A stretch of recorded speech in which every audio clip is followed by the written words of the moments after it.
Alright, today we set up the solar panels.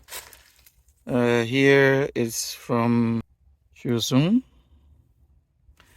and the pump is right in the. We install it horizontally in the river. Up here, we have the panels. The water level keeps rising and falling, so we put it quite far away so that the water level by accident don't come here. So for now, we set it up like this, and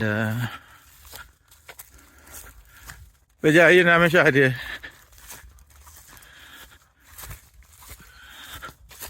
Pressure.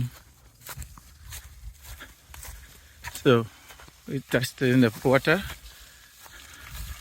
You can see.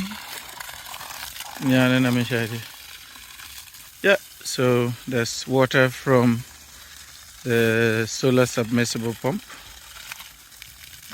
Great.